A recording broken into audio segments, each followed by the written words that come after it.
అందరికీ నమస్కారం. మా పిల్లలకి జుట్టు ఎంత ఉందో పేర్లు కూడా అన్నే ఉన్నాయి. హాఫ్ డే స్కూల్స్ అప్పుడు పాప పక్కన ఒక ఫ్రెండ్ కూర్చుందంట. తన పేర్లు ఎక్కించుకొని వచ్చి మా నాయనమ్మ అంటూ ఉండే, పక్కన కూర్చున్నా పక్కన పడుకున్నా పేర్లు ఎక్కుతాయని చెప్పి. ఇవన్నీ అవే తెల్లగచ్చు మీద నల్లగా కనిపిస్తున్నాయి పేర్లు. ఆ రోజు పాపకి హాలిడే, పేర్లు చూస్తున్నా నూనె పెట్టి బాగా. స్కూల్ ఉంటేనేమో హాఫ్ అన్ అవర్ చూస్తాను, సండే అయితే మాత్రం 1 అవర్ చూస్తాను. ఇక తనకు అక్కడ పేరు చూడడం అయిపోయింది. ఇంట్లో అల్లం వెల్లుల్లి పేస్ట్ అయిపోయింది. ఇదైతే నేను సండేనే చేసుకుంటా. ఈ కూరగాయలు తెప్పించుకోవడం, ఇలా అల్లం వెల్లుల్లి పేస్ట్ రెడీ చేసుకోవడం. తర్వాత కొంచెం బయట పని ఉంది, బయటకి అయితే వెళ్ళాలి.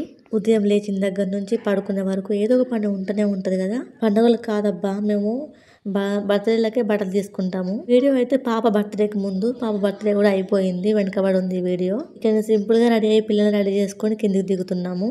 మేము సంవత్సరానికి ఒకసారి ఇలా బట్టలు తీసుకుంటాము, పండుగలకి అయితే బట్టలు తీసుకోము. ప్లీజ్ అండి, లైక్ చేయొచ్చు కదా. అలాగే లాంగ్ వీడియోస్ కూడా చూస్తూ ఉండండి. Thanks for watching friends. Bye bye, take care.